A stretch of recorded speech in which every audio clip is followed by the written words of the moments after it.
Bom, a paz do Senhor para os irmãos. Uma satisfação poder estar aqui com os irmãos, aqui da classe Samuel, da nossa escola dominical. Também com você que nos acompanha agora pelas redes sociais da nossa igreja. A paz do Senhor também para todos os irmãos que estão nos assistindo. E antes de começar a aula, dizer que é uma alegria muito grande para mim, uma satisfação poder estar aqui junto com os irmãos. Estou com o coração assim, muito alegre por tudo aquilo que Deus tem feito em minha vida e pela oportunidade de estar aqui com os irmãos e hoje lecionando aqui nessa classe, na escola dominical. Uma alegria muito grande para mim, eu me sinto extremamente honrado. E tenho aqui, irmãos, hoje o desafio de falar sobre a lição de número 10. Já foi feita aí a leitura do texto bíblico, do texto áureo, da verdade prática. Nós vamos falar sobre a promessa da proteção divina. Como já foi dito, hoje é a última aula do trimestre, então nós, de certa forma aqui, eu vou na minha fala tentar retomar alguns temas que já foram falados nas aulas anteriores, e se eu conseguir, se der tempo, pelo menos deixar um aperitivo das futuras aulas, né? Fazer pelo menos uma indicação das aulas seguintes, a gente vai tentar fazer isso, mas o foco é discutir o tema que é proposto aqui pela nossa lição, a promessa da proteção divina, né? Como os irmãos sabem, nós estamos estudando nesse trimestre o tema das promessas de Deus, e eu acho que a lição de hoje ela é muito interessante para a gente discutir essa questão das promessas de Deus, porque eu acho que é algo que aparece aqui na lição de hoje, é o que de fato Deus prometeu para nós naquilo que é chamado de batalha espiritual. Embora não seja esse termo com o qual o comentarista trabalhe na lição, é algo que aparece aqui no comentário. Nós queremos em algum momento comentar sobre isso. O que de fato é a chamada batalha espiritual e como que nós participamos da batalha espiritual. E os dois textos que foram escolhidos aqui para dar base à lição, que foram lidos, nós temos um texto do Novo Testamento e um texto do Antigo Testamento. Temos Efésios 6:10, que fala sobre a armadura cristã, e depois nós temos o Salmo 91. E eu fiquei pensando muito, principalmente nessa questão do Salmo 91, sobre essa questão das promessas de Deus. Na primeira aula, na aula de abertura aqui do trimestre, eu lembro que eu cheguei a comentar sobre isso. O Salmo 91 é um salmo que está cheio de promessas. Cada versículo é uma promessa de Deus. E esse salmo ele foi mal aplicado, ele foi usado na tentação de Jesus. O diabo citou um versículo do Salmo 91, dando a entender para Jesus que Deus havia prometido algo que na realidade ele não tinha prometido, né? Na tentação, os irmãos sabem que na primeira tentação, Jesus respondeu ao diabo citando um texto bíblico, né? A primeira tentação, ele instigou Jesus para que Jesus transformasse as pedras em pães, e Jesus citou o versículo de Deuteronômio: nem só de pão viverá o homem, mas de toda palavra que sai da boca de Deus. E aí na segunda tentação, como na primeira Jesus respondeu com um texto bíblico, então na segunda o diabo usou um texto bíblico também na tentação. E usou um texto do Salmo 91. E o texto do Salmo 91 que ele usou foi essa: olha, lança-te daqui abaixo, porque está escrito que aos teus anjos dará ordem ao teu respeito para que te guardem. E a ideia foi justamente isso, é pegar um versículo do Salmo 91 e dizer, está escrito, é uma promessa de Deus. A promessa de Deus é que os anjos vão guardar. E a forma como o diabo interpretou, ou forçou a interpretação do Salmo 91, é como muitas vezes o Salmo 91 é visto por algumas pessoas, como se o Salmo 91 fosse uma série de promessas irrestritas, né? Foi isso que o diabo tentou forçar ali na conversa com Jesus. Olha, está escrito aqui que os anjos vão guardar, como querendo dizer, você pode fazer o que quiser, que os anjos vão te guardar, está escrito.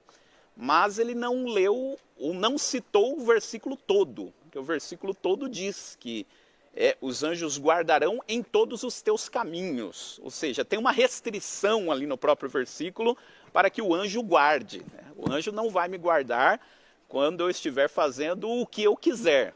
O anjo vai guardar desde que eu esteja no caminho correto. E aí Jesus falou, olha, não é isso o que o Salmo está dizendo. Mas para isso ele usou um outro versículo, né?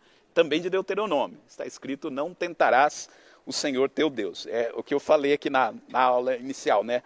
O modo como a minha esposa interpreta esse versículo, né? A gente estava dirigindo lá na Bandeirantes, a velocidade máxima é 120, aí ela diz, olha, cuidado aí, o anjo ele só vai te guardar até 120 km por hora. Passou disso, o anjo não tem mais a obrigação de guardar.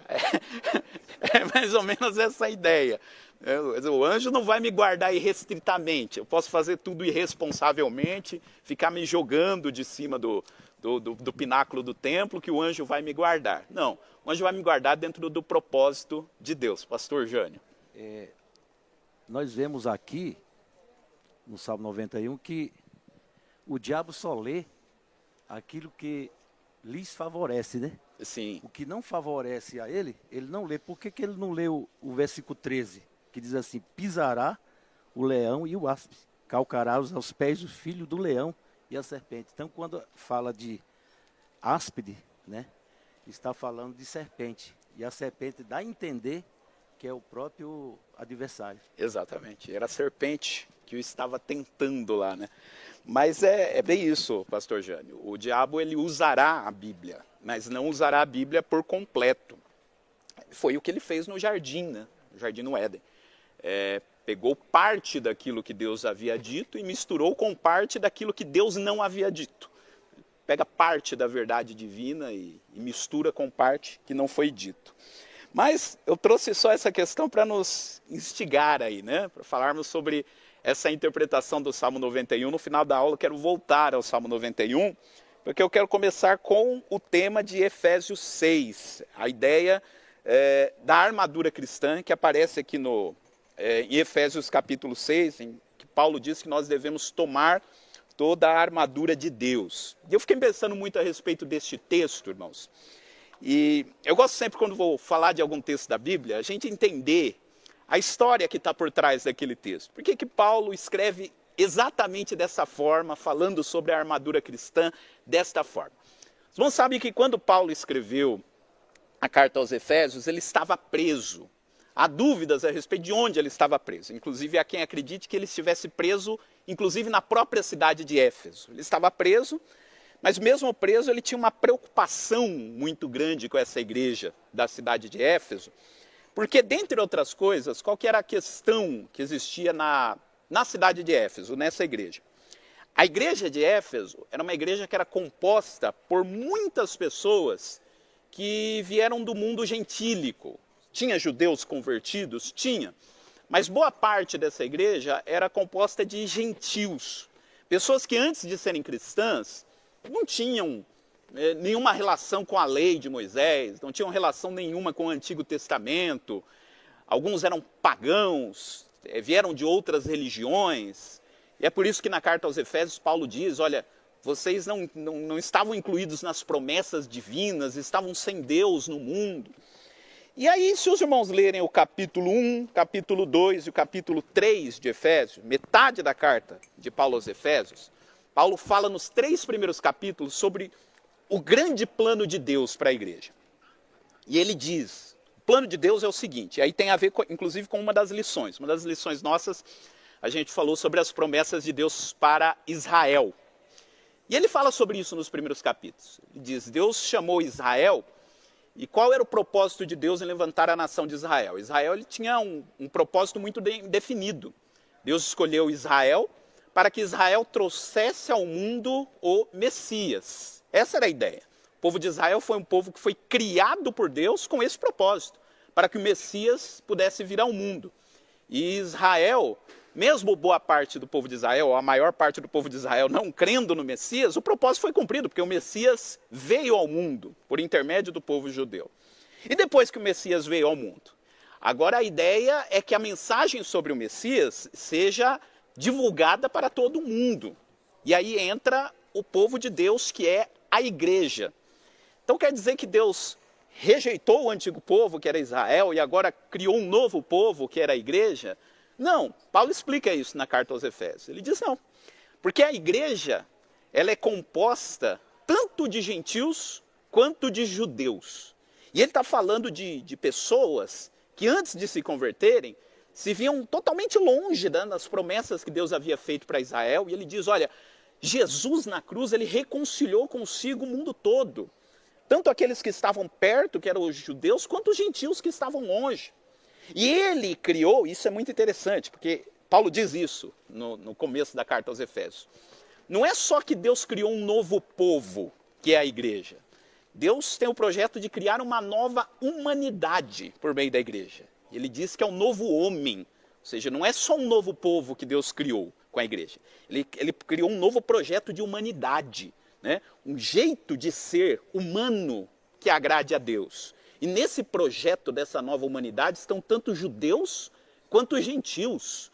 E aí ele fala sobre esse plano maravilhoso de Deus no capítulo 1, no capítulo 2 e no capítulo 3 de Efésios. E aí chega no capítulo 4.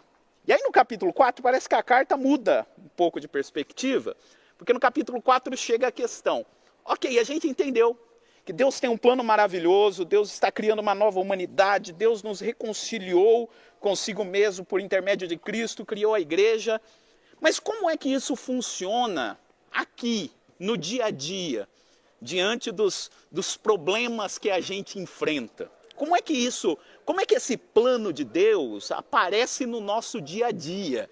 Né? Se fosse hoje, talvez os irmãos de Éfeso falariam, ok, eu entendi, foi impactado pela palavra de Deus, mas na segunda-feira eu tenho que pegar o trem, na estação de Perus. Como que é que esse plano de Deus todo se concretiza na segunda, quando eu vou pegar o trem, no nosso cotidiano? E aí, a partir do capítulo 4, Paulo começa a trabalhar a respeito disso. Como que esse projeto de Deus, ele se manifesta no nosso dia a dia. No capítulo 4, ele trabalha no interior da igreja. Ele diz, olha, uma das coisas que alguém poderia olhar e dizer que o projeto de Deus não vai dar certo é porque na igreja tem gente diferente. Cada um é de um jeito, cada um fala de um jeito, cada um age de um jeito, cada um tem o seu próprio temperamento. Aí no capítulo 4 ele diz, pois isso estava dentro do projeto de Deus, porque a igreja é isso. A igreja, Deus junta pessoas diferentes, distribui os dons, e cada um sendo usado por Deus dentro do seu dom, todos eles cooperam para o crescimento do corpo, e o reino de Deus vai se manifestando na igreja. Aí no capítulo 5 ele diz, o projeto de Deus se manifesta na forma como nós nos comportamos, se manifesta na forma como a gente age. Ele fala para nós agirmos em humildade, para nós não nos envolvermos com as práticas mundanas. Ele trabalha esse tema no capítulo 5. Depois, do capítulo 5 para o capítulo 6, ele diz o projeto de Deus se manifesta na família, e aí foi a lição passada, né? Na forma como pais tratam os filhos, como filhos tratam os pais. Tudo isso é o projeto de Deus se manifestando no dia a dia. Então, é toda essa ideia da carta aos Efésios. E aí ele chega no capítulo 6, quando ele vai falar sobre a armadura cristã. E aí quando ele vai falar da armadura cristã, os irmãos podem ver que no versículo 10, ele começa dizendo, no demais, irmãos meus, esse no demais é a conclusão, ele está concluindo a sua carta. Diz, portanto, irmãos, ou seja, diante de tudo o que eu falei desde o capítulo 1, do grande plano de Deus, de como colocar isso em prática, ok, e como que a gente vai fazer para que isso aconteça de fato? Qual que é a nossa responsabilidade diante disso? Então por isso que ele diz, no demais, irmãos meus, como que eu faço para participar desse plano, desse projeto de Deus, para ser incluído dentro disso e para não sair fora desse plano e desse projeto de Deus? Então aí são os conselhos que Paulo dá a partir desse versículo 10. Eu estou lendo um livro, né, que o autor comenta algo sobre o apóstolo Paulo, e eu achei muito interessante porque ele diz que nesse texto aqui, Paulo estava preso, né? E talvez um dos momentos mais complicados da vida de Paulo aconteceu durante essa prisão dele. E aí ele comenta que quando se lê esse texto aqui da armadura de Deus, é como se a cada linha tivesse a palavra de Paulo dizendo, eu fiz exatamente isso e deu certo. Eu procurei vestir a armadura cristã em todo o processo que eu estou passando, eu passei por isso, eu sei do que eu estou falando. Né? Tem esse peso da experiência aqui do apóstolo Paulo. E aí ele nos explica algumas coisas, né? Primeiro ele começa dizendo que a gente precisa se fortalecer no Senhor e na força do seu poder. Mas antes de falar sobre isso, sobre essa ideia de se fortalecer no Senhor, uma coisa que ele nos explica no versículo 12, ele diz que nós não temos que lutar contra a carne e o sangue, mas sim contra os principados, contra as potestades, contra os príncipes das trevas deste século, contra as hostes espirituais da maldade nos lugares celestiais. Isso aqui é um ponto muito interessante, porque Paulo está nos ensinando aqui nesse versículo, irmãos, de que existem forças espirituais da maldade. Existe o diabo, existem demônios, porque às vezes existem pessoas que podem cair no seguinte discurso, né, dizer, não, o diabo que aparece na Bíblia é uma figura de linguagem. O diabo, na realidade, é apenas a maldade que existe no coração das pessoas. O diabo é o que as pessoas fazem de mal. E aqui Paulo está dizendo, não, existem de fato forças espirituais da maldade. E ele compara essas forças espirituais com aquilo que as pessoas estavam acostumadas aqui na época. Quando ele está falando aqui de potestades, principados, todos esses termos que ele usa aqui, eram termos que eram utilizados pelo exército romano. O exército romano tinha principado, tinha potestade, né, tinha toda a sua organização, toda a sua hierarquia. E ele diz, olha, e de fato isso existe no mundo espiritual. Existem demônios, existem principados, existem potestades. E aqui eu abro um parênteses para comentar uma coisa, né?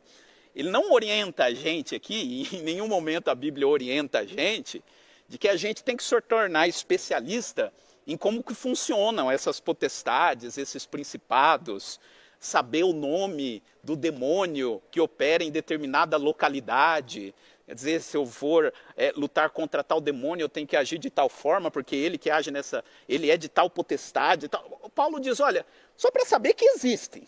Existem vários demônios, existe a sua organização interna, mas a gente não precisa estar preocupado em entender como é que funciona essa dinâmica interna dos demônios e tal.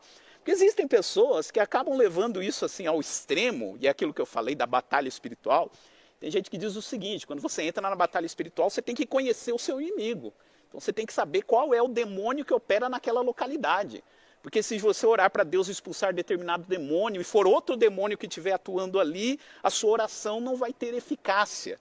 E não é essa orientação que Paulo diz aqui.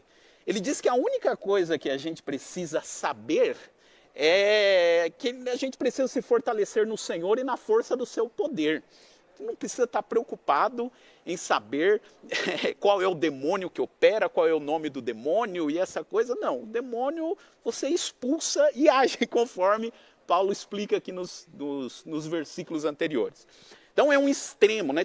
São dois extremos, né, que tem que ser evitados. Um extremo é o de negar que existe uma atividade espiritual, de que existe o diabo, de que existem os demônios.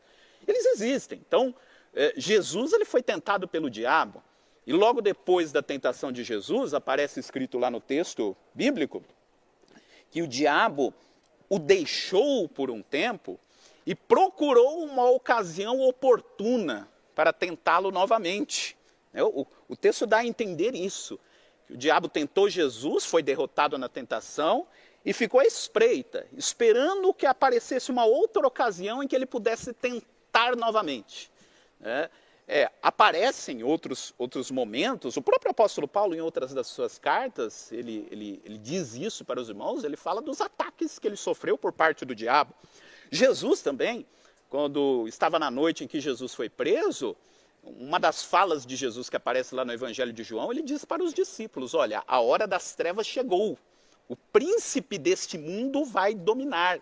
Ou seja, existe algo acontecendo no mundo espiritual que vai acontecer a partir de agora. Então existe sim toda essa estrutura. Esse é um extremo, né? Negar que isso exista. O outro extremo é o de tentar virar um especialista nesses detalhes do mundo espiritual. Professor Isaías. Paz do Senhor a todos. Acho que uma observação que eu faria aí é o fato da ousadia do diabo. Parece que ele era alguém que não conhecia Jesus, né? Alguém que, vamos tentar esse senhor aí, vamos ver se dá certo. Porque a gente sempre ouve aquela frase, né? Que quando Jesus morreu, houve festa no inferno. Pelo contrário, falou, agora estamos perdidos de vez mesmo, que acabou, né? Acabou, não tem mais retorno. Isso é a nossa condenação final. Então, se ele tentou Jesus, veja a ousadia, se ele tentou Jesus, sabendo que era o Deus, o Filho de Deus, quem dirá nós, hein? Como é que ele não tentaria nós? Exatamente. Jesus, ele foi, durante vários momentos do seu ministério, tentado. Nós somos tentados. Tem um diálogo também que Jesus teve com Pedro, né? É interessante, né? Porque lá no livro de Jó, tem aquele diálogo no começo do livro de Jó, né? Quando Satanás aparece, né? Entre os filhos de Deus, os anjos, e pede para mexer com Jó, e Deus permite, né? Até determinado ponto. Mas lá no Novo Testamento tem um outro diálogo parecido, né? Porque Jesus fala para Pedro que o diabo pediu para te cirandar. E eu roguei por você e não foi permitido. No caso de Jó foi permitido, no caso de Pedro não foi permitido. E, bom, porque Jesus sabia ali da estrutura de Pedro. Mas não é esse o assunto. Só para mostrar como existe sim essa questão da tentação. E aqui nesse texto Paulo está falando justamente a respeito disso. Existe uma luta invisível. E isso é um ponto importante, irmãos. A luta, ela é invisível, mas ela afeta as ações visíveis. A luta, ela é invisível. Ele diz, a gente está lutando contra principados e potestades que estão nos lugares celestiais. E aqui está uma pergunta, porque parece uma expressão estranha aqui, né? Os lugares celestiais. Os demônios estão nos céus, né? O que é os lugares celestiais aqui que Paulo está falando? Quando Paulo diz aqui dos lugares celestiais, ele está falando do mundo invisível, porque, assim, de forma geral, pode-se dizer que acreditava-se na existência de 3 céus, né? Tem o céu, para a gente simplificar, seria o céu dos pássaros, o céu, né? O meio ambiente, né? O espaço. Existe o céu dos astronautas, vamos ver o céu pensado como o espaço, né, além da Terra, e o céu morada de Deus, né, o terceiro céu. Paulo diz que foi arrebatado ao terceiro céu. Ele está falando aqui dos principados e das potestades nos lugares celestiais, no sentido de dizer que eles estão atuando aí, na atmosfera, né, nesse mundo invisível que nos cerca. Então existe essa atuação demoníaca que influencia aquilo que acontece no nosso mundo visível. E como que a gente age nessa batalha? Primeiro, ele não fala aqui para nós que para lutar contra os demônios, para lutar contra os principados, contra as potestades, a gente tenha que desenvolver algum tipo de ritual. O diabo está cirandando você, então para você vencer o diabo, você tem que fazer determinado ritual, ungir tantas vezes a porta da sua casa. Não é essa a orientação que o apóstolo Paulo está dizendo. Pelo contrário, o que ele dá a entender é que a principal forma como o diabo atua é tentar mexer nas intenções dos corações dos crentes, das pessoas. Que foi o que ele tentou fazer com Jesus na tentação. Qual foi a primeira tentação, né? Se tu és o filho de Deus, veja, se tu és o filho de Deus, transforma essas pedras em pães. Qual que era a ideia ali do diabo, né? Como que ele tentou Jesus? Tentando fazer Jesus duvidar da sua identidade como filho de Deus. Será que tu és o filho de Deus mesmo? Porque veja, filho de Deus passando fome no deserto, isso não está certo. A questão é de lançar dúvida, fazer com que o coração duvide do propósito de Deus. Que foi aquilo que foi feito com o povo de Israel, por exemplo, no deserto. Qual foi? Por que o povo de Israel no deserto morreu no deserto? Por conta da dúvida. Né? Em determinado momento surgiu no coração deles a dúvida. Será que a gente é o povo de Deus mesmo, escolhido de Deus? Será que foi Deus que tirou a gente do Egito? Será que não foi o bezerro de ouro? Será que Deus gosta tanto da gente assim, porque nos trouxe para esse deserto? O Paulo está dizendo isso aqui. Ele diz que essa batalha espiritual acontece principalmente no sentido de minar a nossa confiança. fazer com que as intenções do nosso coração sejam abaladas. Por isso que ele diz aqui que o objetivo da batalha cristã é que a gente possa tomar toda a armadura de Deus para estar firmes. Se vamos analisarem esse texto com calma, vamos perceber que 4 vezes no texto, Paulo fala que o objetivo é que a gente fique firme. Fique firme.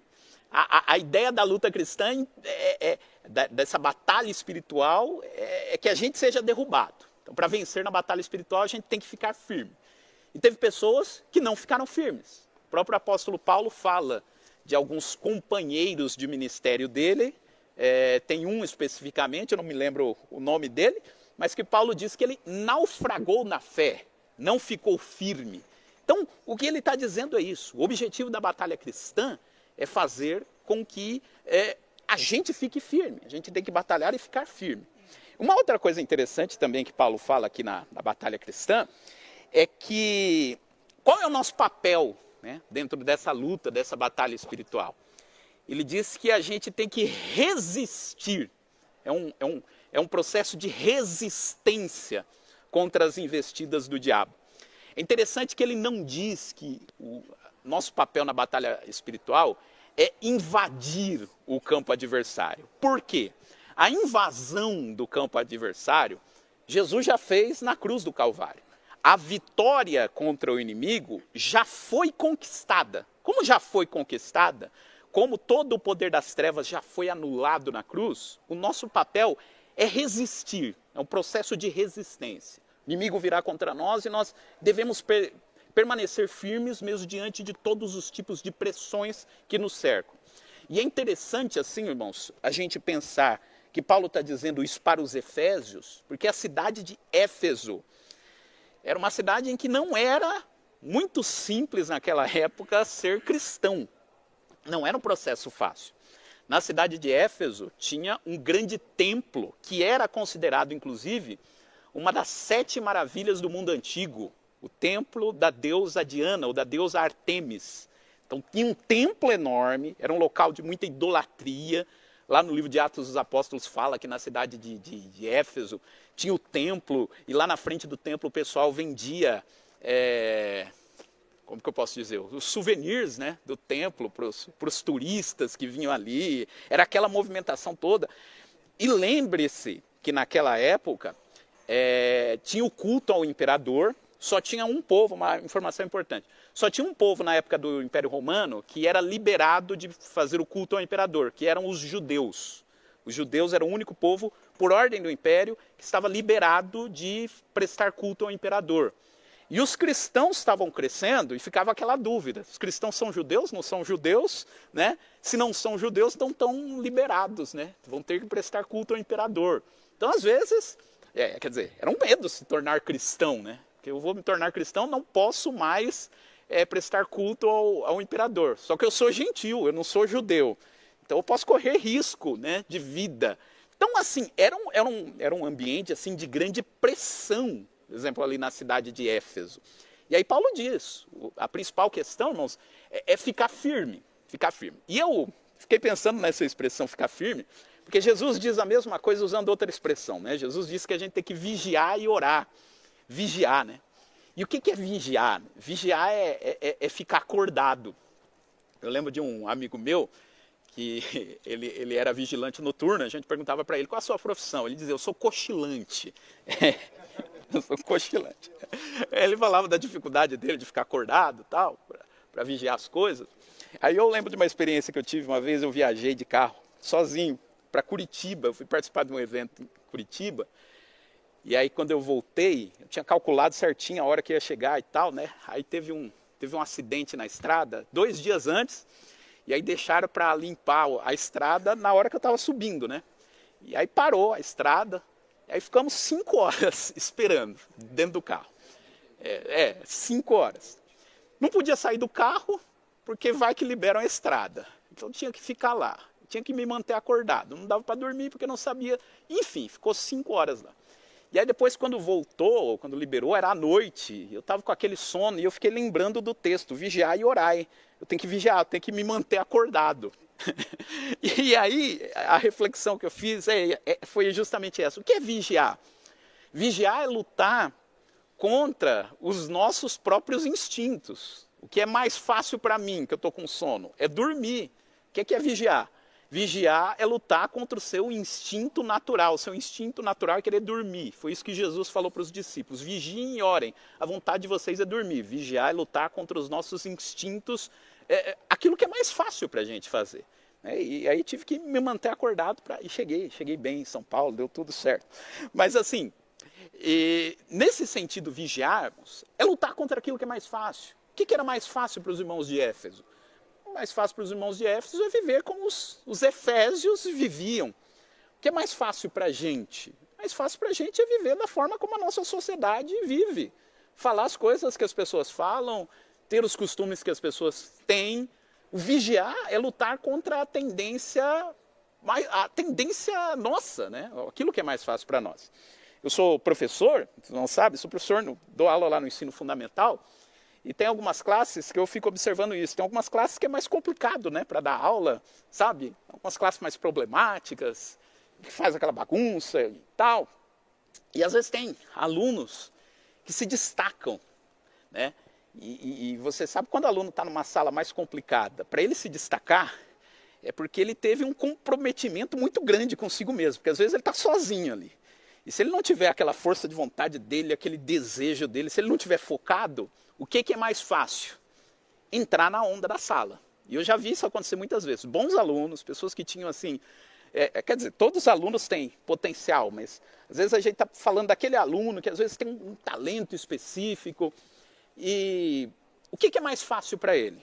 Mais fácil é entrar na onda dos colegas. Mais fácil é fazer o que todo mundo faz, né? E acaba, às vezes, se perdendo por conta disso, porque entra na onda daquele que não deveria ser o seu bom exemplo. E o que Paulo está dizendo aqui no ficar firmes, o que é a batalha espiritual? A batalha espiritual é essa. É a pressão para que a gente faça aquilo que é mais fácil. Para que a gente se entregue aos nossos instintos que a gente sabe que não agradam a Deus. E quando ele diz que a gente tem que ficar firme, é isso. É lutar contra a gente mesmo.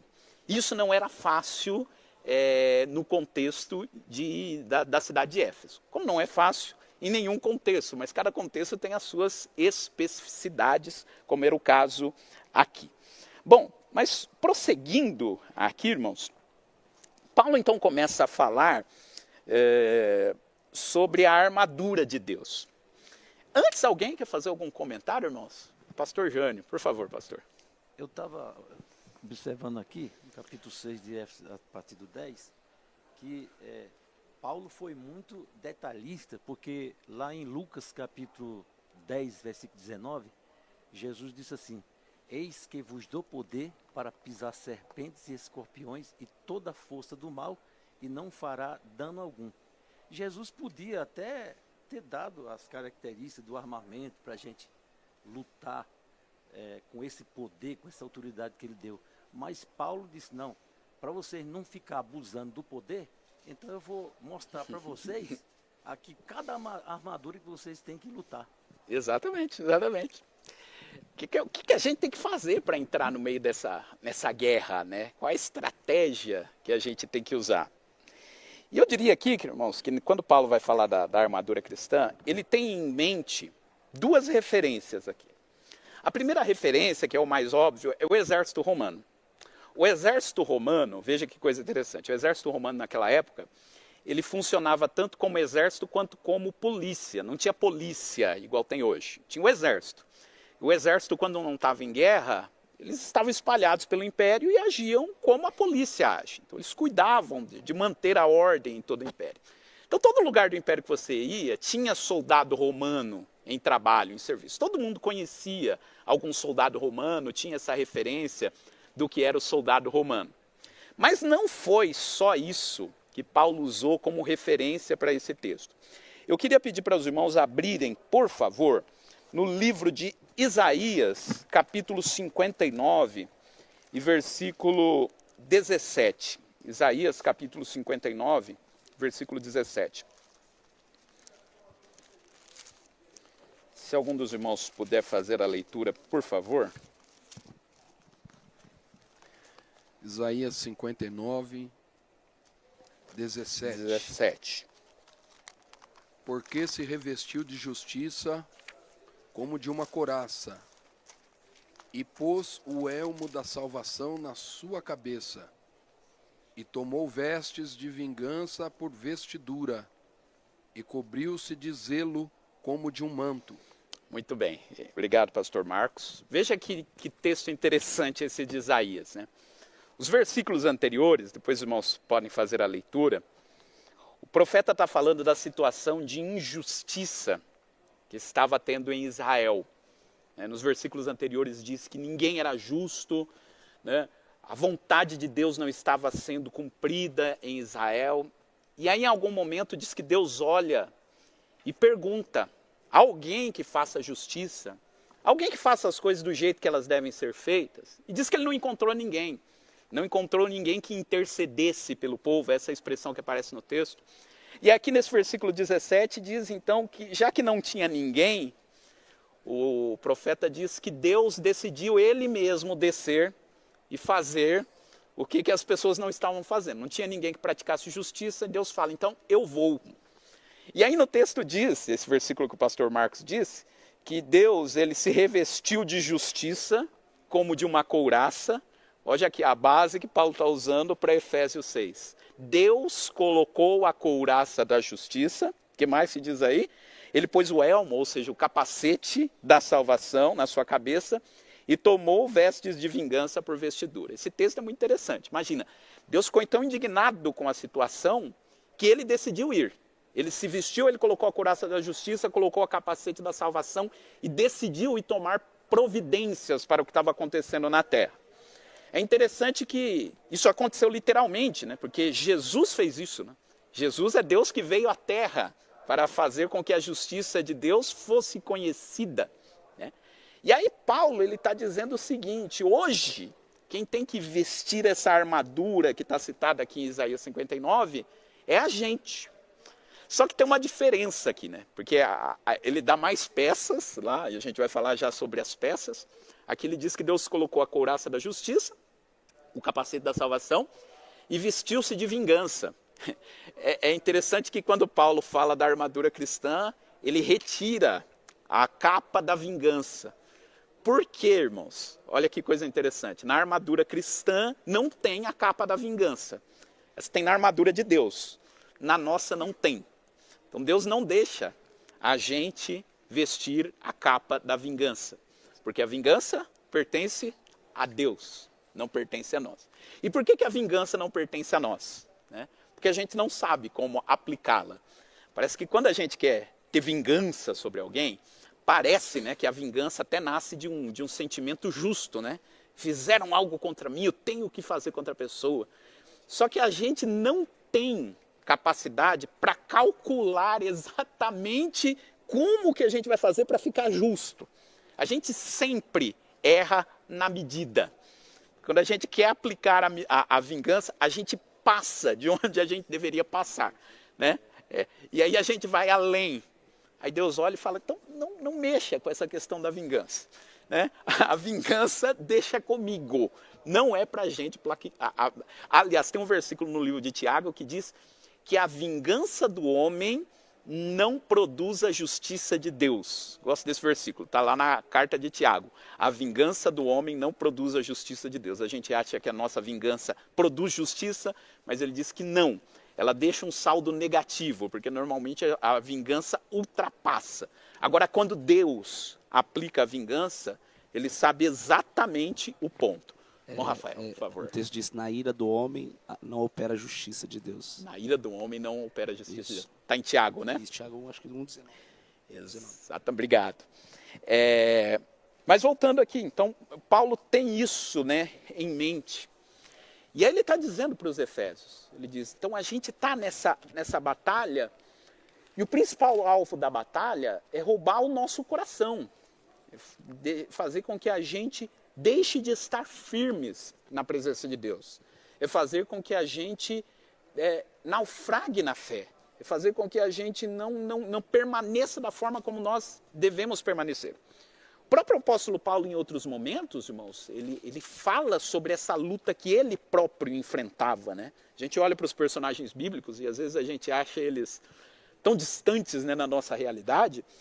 Esse livro que eu estou lendo fala sobre o apóstolo Paulo e o autor ele chamou a atenção de algo que Paulo fala em 2 Coríntios, porque na sua segunda carta aos Coríntios, Paulo ele usa uma expressão em que ele fala que a situação dele ficou tão complicada que Paulo diz que por um momento ele desesperou-se da vida. Você imagina um apóstolo Paulo falar isso. Paulo dizer, eu cheguei a me desesperar da vida.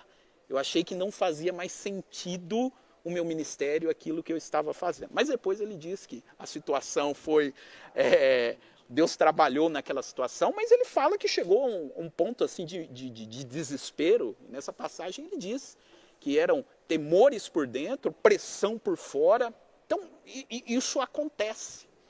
E aí, é claro, para nós é muito mais fácil dar vazão aos nossos instintos, querer usar a vingança. E Paulo diz, primeiro, a gente não luta contra a carne e o sangue. Embora essa batalha espiritual se reflita nas relações que a gente tem com outras pessoas, o inimigo não é a pessoa. Às vezes a pessoa pode estar até sendo usada pelo inimigo, pode estar sob a influência do inimigo, mas o alvo da batalha não é aquela pessoa. Pelo contrário, né? Por isso que uma das ferramentas, ou uma das peças aqui da armadura cristã, é os pés calçados na preparação do evangelho da paz. E por que a gente tem que ter os pés calçados na preparação do evangelho da paz? Porque a ideia é a seguinte, que em algum momento você vai ter que ir a alguém. Quando você ir a alguém, o que você vai levar para aquela pessoa? E ele diz, quando a gente tiver que falar, quando a gente tiver que se dirigir a alguém, tiver que resolver alguma situação, a gente tem que chegar com o evangelho da paz. É muito mais fácil, se a gente não vigiar, chegar e colocar mais lenha na fogueira, né? E aí Paulo diz, não. Quando você tiver que chegar, por isso que o pé tem que estar calçado com o evangelho da paz, você tem que estar disposto, ao chegar em determinada situação, estar disposto a promover o evangelho da paz naquele lugar que você está chegando. Então é um dos desafios, né, que a gente tem. Bom, mas vamos voltar aqui para Efésios capítulo 6. E novamente, irmãos, se alguém quiser fazer algum comentário, alguma pergunta, pode ficar à vontade. Quando os outros professores estão dando aula, eu interrompo e às vezes até falo, meu Deus, eu falei demais, né? Mas os irmãos podem ficar à vontade aí para fazer as suas considerações. Isso deixa a aula... gastou na aula do pastor Leonardo, né, na semana passada. Muito bem. E olha só, né? Então o que Paulo diz aqui? No versículo 14. Estais, pois, firmes, tendo cingidos os vossos lombos com a verdade e vestida a couraça da justiça. Então, como é que a gente vai para a batalha? Ele diz que primeiro a gente vai para a batalha com os nossos lombos cingidos com a verdade, né? Ou a gente pode pensar aqui na ideia do cinto da verdade, né? Tem até uma expressão que aparece muito na Bíblia, né? Que é o cinge os teus lombos, cinge os teus lombos. Deus falou isso para Jó, né? Cinge os teus lombos, né? O que é cingir os lombos, né? A ideia, né, de que às vezes para correr as pessoas tinham certa dificuldade, né? As vestes grandes, né? Quer dizer, os homens não usavam calças, né, como hoje, eram outros tipos de vestes. Então, para correr, você tinha que dobrar a veste, né, para você ter melhor habilidade para poder correr, né? Então, era uma expressão, quando você falava para alguém, cinge os teus lombos. Cinge os teus lombos queria dizer, esteja preparado, fique esperto, esteja pronto para a batalha, né? Cinge os teus lombos, ou seja, dobre as suas vestes, esteja preparado para correr, né, se for necessário. E por que ele diz a verdade? A verdade é que é o cinto, né? Quer dizer, aquilo que vai dar sustentação às suas vestes. Então, é uma coisa assim muito interessante, né? A gente pensar dentro dessa perspectiva que Paulo está dizendo. Quando você vai enfrentar o inimigo, não é por meio de um ritual, né? Como eu falei, você tem que fazer um ritual porque o inimigo está fazendo isso. Ele diz, não, como que você enfrenta o inimigo? Ele diz aqui, por meio da verdade. Você tem que procurar ser verdadeiro em todas as situações. É dessa forma que você enfrenta o inimigo. Outra coisa, ele diz que você tem que ter a couraça da justiça. Né? Por que a couraça da justiça?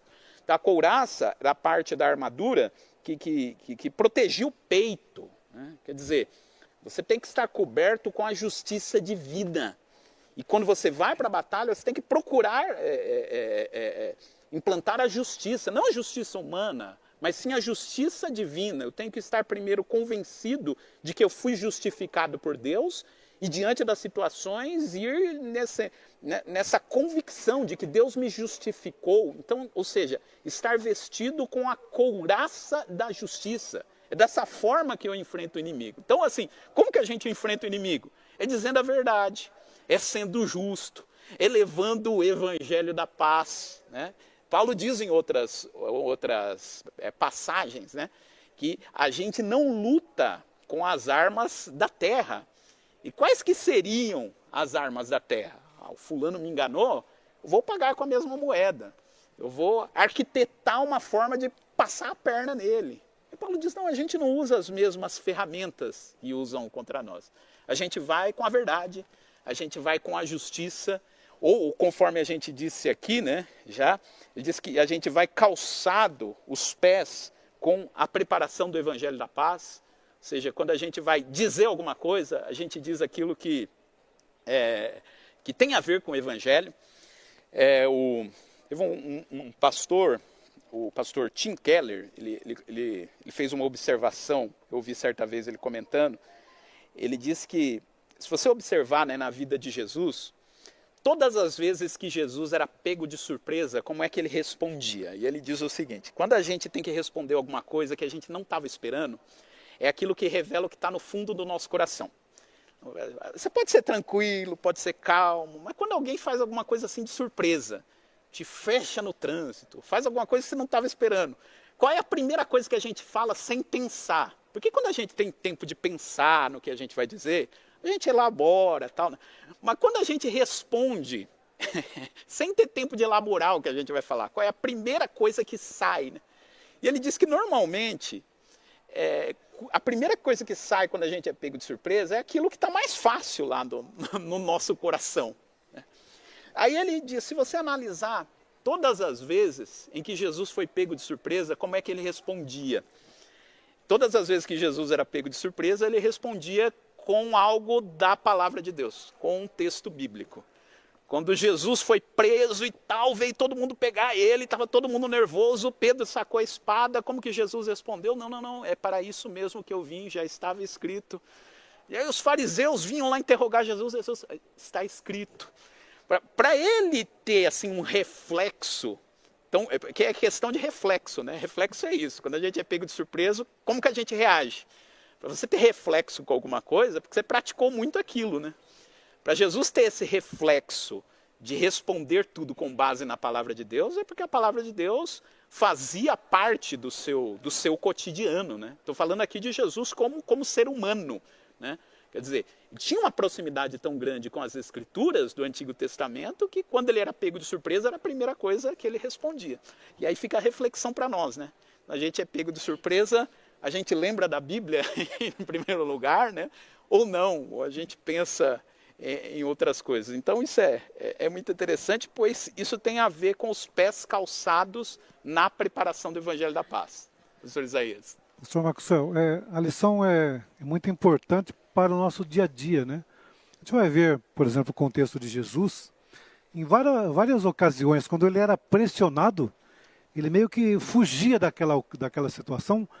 Primeiro, porque ele dizia, ainda não é chegada a minha hora. Porque se ele ficasse tentando enfrentar aquilo, ele poderia, né, morrer antes do tempo. Exato. Antes do tempo E a gente às vezes também acha que, não, se Deus está comigo, né, eu posso fazer qualquer coisa. Alguém pode dizer, olha, não passa por aí esse horário aí que é perigoso. Não, mas Deus está comigo, né? A gente vai entrar naquele contexto aquela igreja, uma igreja americana lá, daquela pessoa que manipulam serpentes peçonhentas, né? E que alguns deles já morreram por ser picado. Não, mas eles pregam, não, Jesus fala que eu vou ser picado por uma serpente e não vou morrer. Então, nesse sentido, a gente às vezes fica tentando ao Senhor teu Deus. Exato. Como Jesus disse, não tentarás o Senhor teu Deus. Tentando, olha, eu vou fazer isso porque está escrito que Ele vai me guardar, que tem o anjo ao meu redor me protegendo. Claro que tem, claro que Deus está cuidando disso.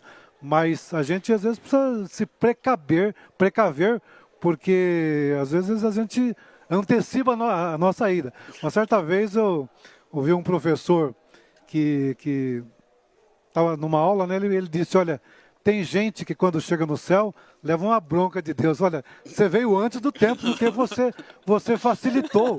Você que procurou aquilo que não devia estar procurando, né? Então eu tinha tanto trabalho para fazer com você, mas você, de certa forma, antecipou a sua vinda para cá, né? Porque assim, a Bíblia diz que nós pegaremos, né, serpentes e escorpiões, né? Mas a Bíblia não diz para a gente ficar procurando também, né, as serpentes e os escorpiões, né, pastor Marcos? A Bíblia diz que nós temos que fugir da aparência do mal. Fugir da aparência do mal. A Bíblia nos orienta a fugir da aparência do mal. E assim, né, até quando a gente eu vou falar do Salmo 91, o irmão Rafael já deu a palavra também, mas a gente está falando do Salmo 91 e tem muita gente que tem essa ideia do Salmo 91 assim, né? Eu vou deixar a Bíblia aberta no Salmo 91 porque Deus vai me guardar, né? Como se funcionasse como um amuleto, né? Uma proteção. Exatamente. Eu lembro o pastor Israel conta a história, né? Do irmão que foi evangelizar numa fazenda. Eu não sei se o pastor Israel está assistindo a gente, mas ele conta essa história para nós do irmão que ia evangelizar a fazenda. Aí o irmão falou para ele, não vai lá, tem um boi bravo que pega o pessoal que está lá. Não, mas eu vou, não vai, porque tem um boi. E aí ele foi, desobedeceu, foi lá, e aí o boi disse que pegou ele, machucou ele e tal, né? E aí disse que ele foi reclamar com o pastor, né? Eu não fui pregar, mas a Bíblia diz que o anjo nos guardaria, né? Ele falou, pois é, você não ouviu o anjo? O anjo foi o pessoal que falou para você não entrar, porque tinha um boi lá. Esse que era o anjo que estava guardando. Deu ruim. O Rafael ia fazer o comentário. Estou falando desse comentário da serpente, que tem um vídeo literal que um pastor ele pega a serpente e ele é uma cobra e no culto ele leva ele lá falando, eu vou ser picado, aí começa a receber várias mordidas e a roupa fica sanguentada, mas ele chega a morrer, né? No meio do culto, ele levou no culto. Depois eu mando o vídeo, muito sério.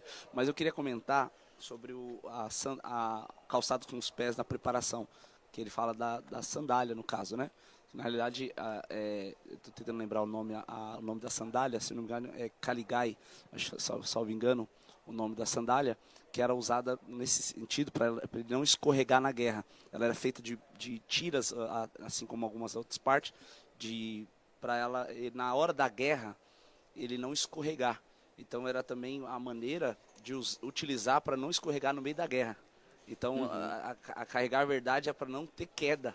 Então, isso daí eu acho que é uma coisa precisa também. Eu tenho um estudo específico e nessa parte, especificamente, quando eles iam, eles tinham a preocupação, porque dependendo do ambiente que tivesse o local, né, a localização que ele tivesse geográfica na batalha, ele está preparado para não escorregar. Então, calçado, bem preparado. A ideia de permanecer firme. E permanecer com esse calçado e resistir, né, na luta. É verdade, verdade. E aí eu acho que são várias coisas, né, que vem a nossa reflexão. Primeira, né, que a gente está falando sobre proteção divina, a gente não pode pensar, como os irmãos estão comentando aí, na proteção divina nesse sentido. Deus vai me proteger irrestritamente, porque eu posso fazer o que eu quiser, como se fosse uma armadura no sentido de que é uma proteção e eu não tenho qualquer responsabilidade sobre aquilo.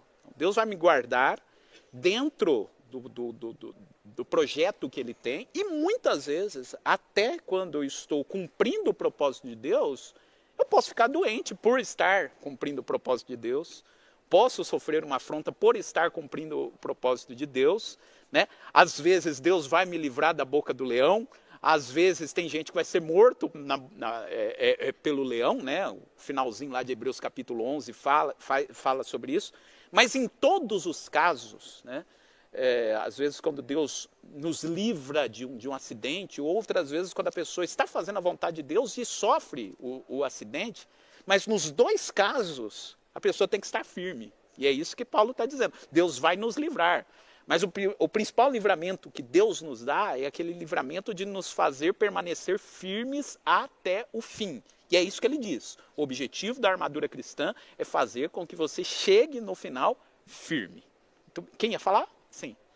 Aí a gente vemos a condicional daqueles que temem a Deus, porque a Bíblia diz que o anjo do Senhor acampa em volta dos que o temem, Dos que o temem. Então existe a condicional, porque o anjo do Senhor, ele não vai acampar, guardar em volta daqueles que não temem. Né? Isso. Não tem temor mesmo, né? Mas aqueles que têm temor é uma das promessas, né? Isso é uma promessa de Deus para aqueles que são obedientes, que andam no temor do Senhor.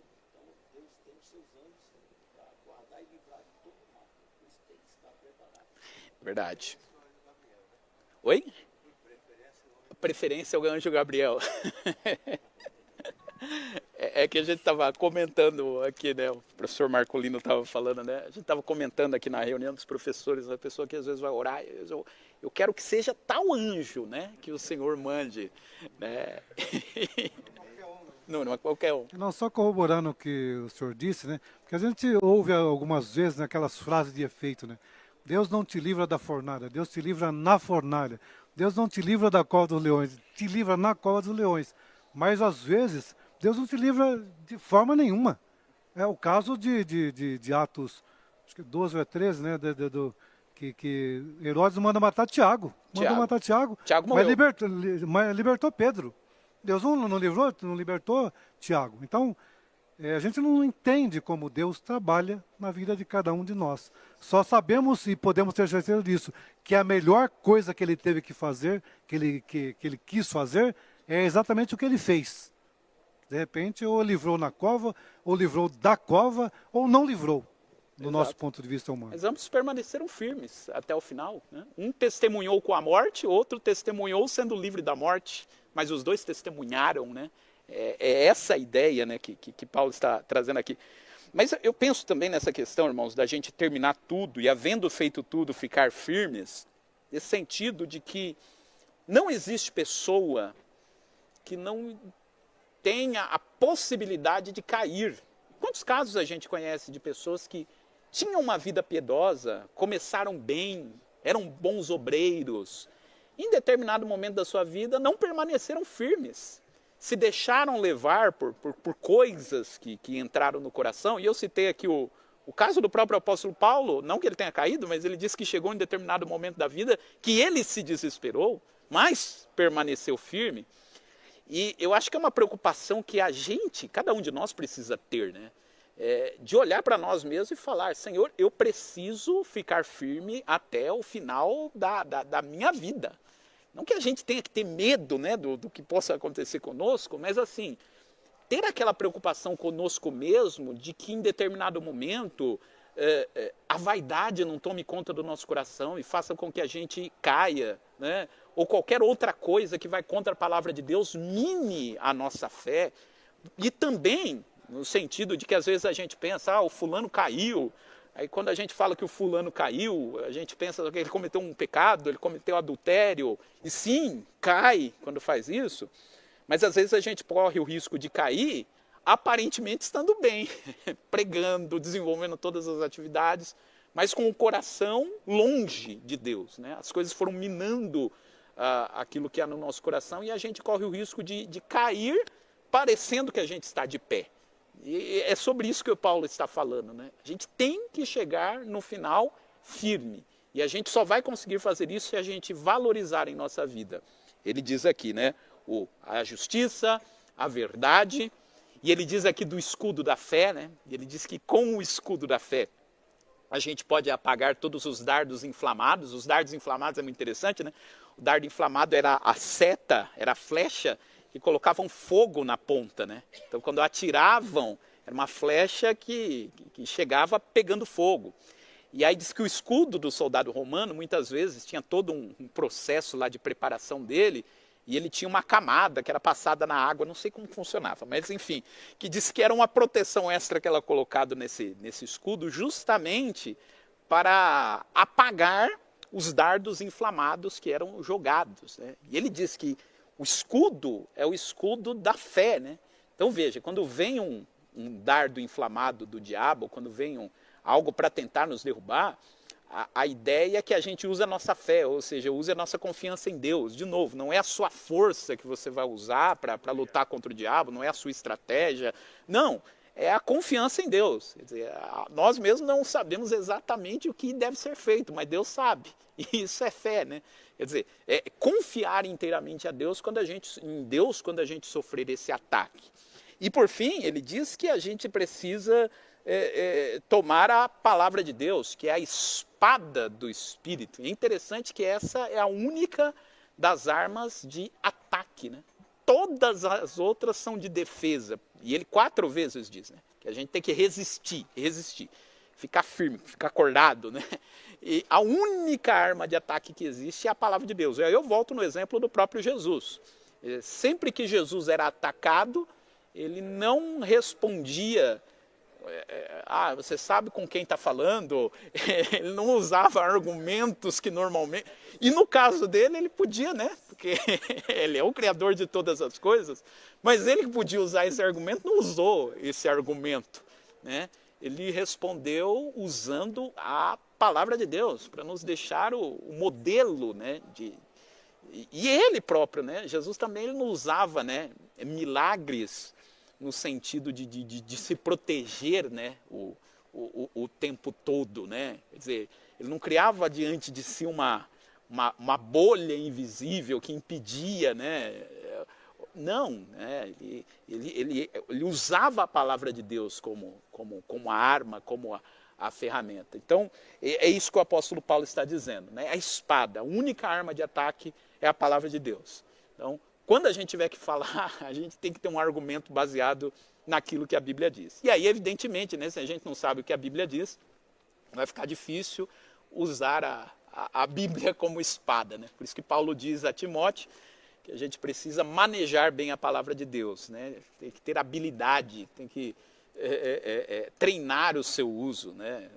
Não apenas no sentido de decorá-la, mas no sentido de conhecê-la, né? No sentido de fazer com que ela seja a base da nossa alma. Para a gente não cair naquele erro que eu falei, né? De pensar que o Salmo 91 é um amuleto. Então eu acordo cedo, leio 3 vezes o Salmo 91 e posso ir trabalhar. Não é essa a ideia. E aliás, a gente vai falar já sobre o Salmo 91. Não é amuleto, não é amuleto. Só reforçando essa questão da resistência, por que Paulo fala disso? Segundo esse estudo que eu fiz alguns anos estudando ele, desde 2007, acho que eu aprofundando esse texto, eles falam da disciplina do soldado, né? Eles tinham uma disciplina.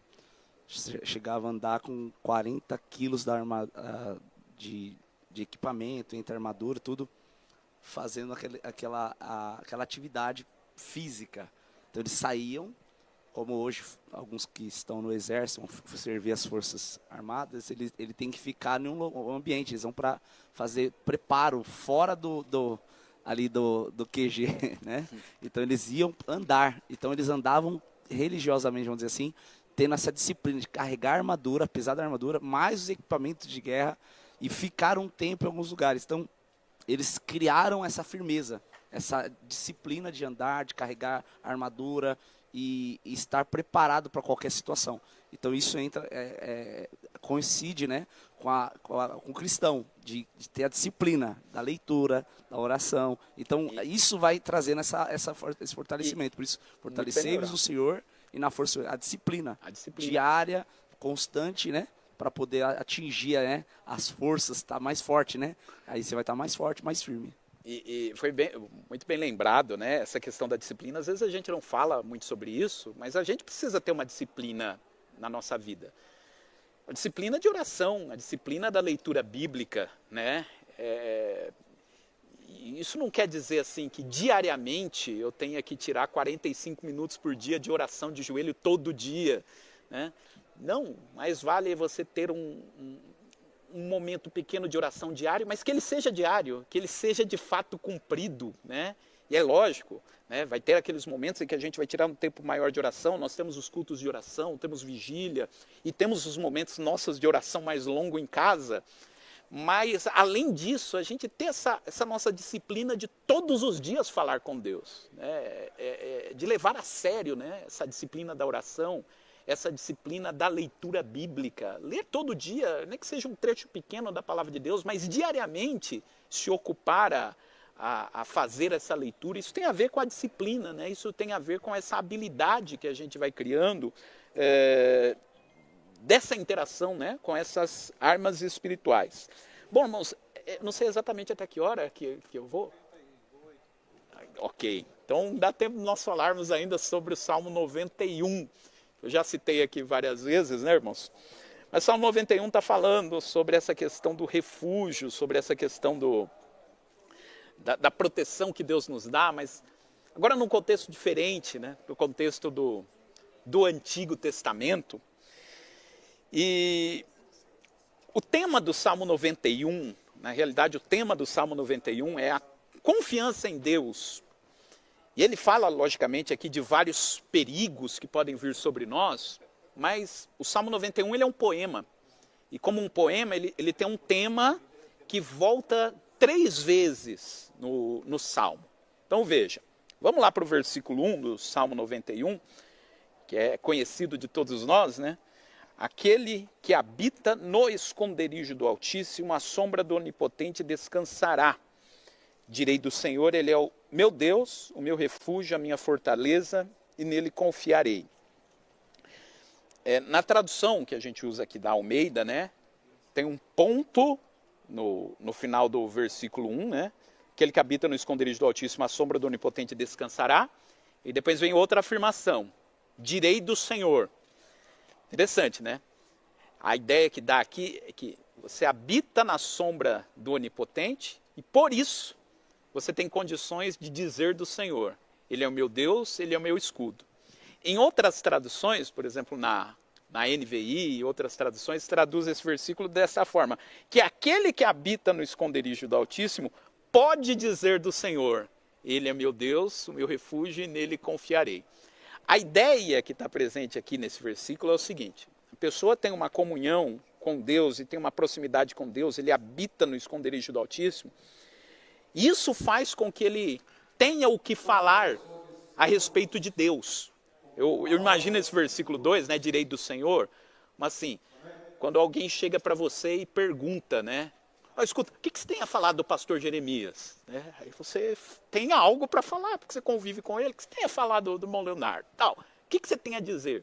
Versículo 2, eu tenho essa ideia, né? É como se alguém chegasse para o salmista e dissesse, o que você tem a falar a respeito de Deus? E aí o salmista responde, eu tenho uma proximidade com Deus, eu estou habitando no esconderijo dele, então eu posso dizer, eu posso afirmar que ele é o meu Deus, é o meu refúgio, a minha fortaleza e que nele confiarei. O tema do Salmo 91 é esse, a confiança que a pessoa tem em Deus. Isso aparece no versículo 1, depois aparece no versículo 9, porque no versículo 9 diz, né? Porque tu, ó Senhor, és o meu refúgio, o Altíssimo é a tua habitação. Porque ele vai falando dos livramentos, né, que Deus vai dando para o servo dele. Vai falando, ele vai te livrar disso, vai te livrar daquilo, tal. Aí ele faz uma pausa no meio dos livramentos e diz, esses livramentos vão acontecer porque o Senhor é o meu refúgio. Porque o Altíssimo é a habitação. Ele fala isso no começo do Salmo, fala isso no meio do Salmo, e lá no penúltimo versículo, né, ou no antepenúltimo, ele reforça a ideia de novo. Pois que tão encarecidamente me amou, também eu o livrarei. Poloei no alto retiro, porque conheceu o meu nome. Veja que coisa interessante. Todos os livramentos que fala no Salmo 91 só acontecem por causa disso. Porque o salmista transformou Deus no seu refúgio, porque o salmista conheceu quem é Deus, porque o salmista... Então, para acontecer o que está escrito no Salmo 91, houve uma história anterior do salmista. Houve uma proximidade, né? Houve uma busca por Deus que fez com que o salmista tivesse a certeza de que Deus era o seu refúgio. E ele fala aqui, né, no Salmo 91 sobre vários livramentos. Ele fala tanto dos livramentos repentinos, como daqueles que não são tão repentinos assim, né? Ele fala do espanto noturno, aquilo que acontece à noite sem que você esperasse. mas ele fala também da mortandade que assola o meio-dia. Né? Aqui dá a entender a mortandade que assola o meio-dia é um problema que está acontecendo no meio do dia que todo mundo sabe, né? Às claras. Ele está dizendo, Deus vai te livrar tanto daquilo que todo mundo sabe, quanto daquilo que vem de repente, como daquilo que é inesperado. Né? Ou seja, o que o Salmo está dizendo, e não está dizendo aquilo que a gente comentou anteriormente, não é uma proteção irrestrita no sentido de que eu nunca vou ficar doente, tivemos uma lição sobre isso, né? De que eu nunca vou passar por nenhum problema. Ele está dizendo que eu vou passar por todas essas coisas e eu vou permanecer firme. No final, Deus vai continuar sendo o meu refúgio, vai continuar sendo a minha fortaleza. Né? Quer dizer, Deus vai me guardar mesmo em meio a tantas coisas. Eu penso muito, né? O hino que foi cantado aqui no Camp do ano passado, né? Que tem aquele refrão, confiando no nosso Deus e no seu eterno amor não seremos abalados. Como que eu faço para poder ficar firme até o final da nossa vida? Confiando no nosso Deus e no seu eterno amor. Se eu tenho em mim a certeza absoluta de que Deus me ama, e que mesmo que eu tiver um tropeção, mesmo que alguma coisa acontecer comigo, eu posso recorrer ao amor de Deus e que Deus vai me restaurar pelo seu amor. Se eu tiver essa certeza, assim, firme no nosso coração, eu posso ter a certeza que eu vou chegar no final da vida sem ser abalado, ficando firme do jeito que o apóstolo Paulo falou. Mas eu tenho que confiar no amor de Deus, porque o povo de Israel no deserto não confiou no amor de Deus. Eles duvidaram de que Deus amava eles, porque eles falaram isso, né? Olha, o Senhor nos trouxe aqui para morrermos no deserto. Quer dizer, Deus tem todo o poder, né? Teve o poder para tirar a gente do Egito, mas parece que não tem amor por nós. Deus, ou melhor, o diabo muitas vezes não vai nos tentar a duvidar do poder de Deus. Vai nos tentar a duvidar do amor de Deus, que foi aquilo que ele fez com Jesus no deserto. Deus pode transformar as pedras em pães. Por que ele não transforma? É como querendo dizer, olha, Deus tem todo o poder e não vai vir em auxílio ao seu próprio filho. Então, às vezes, a nossa dificuldade não é crer que Deus possa fazer as coisas. E o diabo vai lançar tudo isso. Né? Estava pedindo algo para Deus, e aí vem esses pensamentos, né? Esses pensamentos dizendo, olha, Deus pode fazer tantas coisas, por que ele não faz, né? Será que Deus tem esse cuidado tão grande com você e tal? Esse é o nosso desafio, irmãos. Não duvidar em momento algum da nossa vida de que Deus realmente me ama.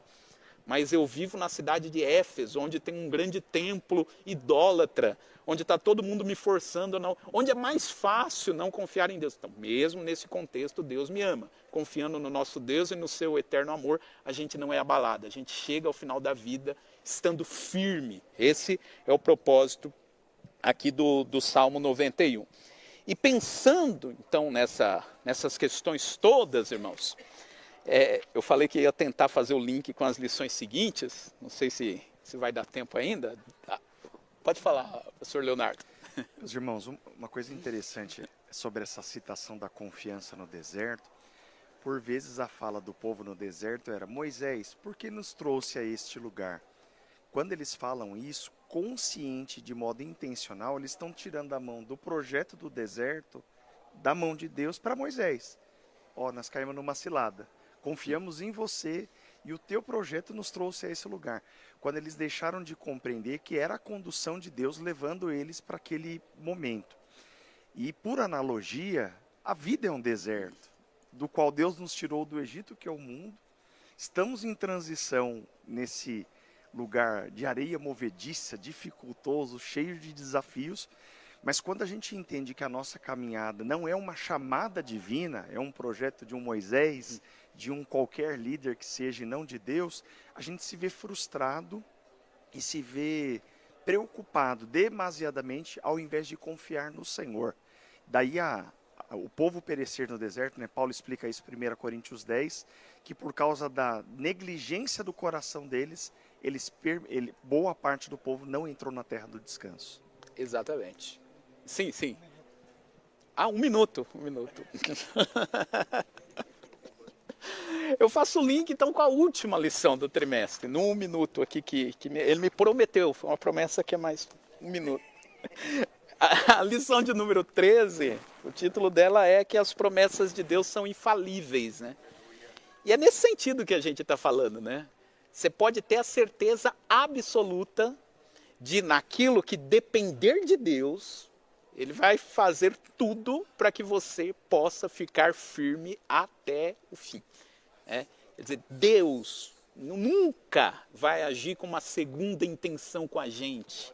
Se a gente se propõe a buscar, a vestir a armadura de Deus, se a gente de fato se propõe a fazer todas essas coisas que a gente discutiu, da parte de Deus, você pode ter certeza que Ele será fiel em nos manter firmes, porque Ele tem todos os recursos para isso. E aí volta naquilo que a gente falou lá na primeira lição, né? Que é a questão da condicional. Né? Nós precisamos permanecer fiéis ao amor de Deus, porque da parte dele, Ele cumprirá tudo aquilo que Ele prometeu para nós e a promessa de nos manter firmes até o fim.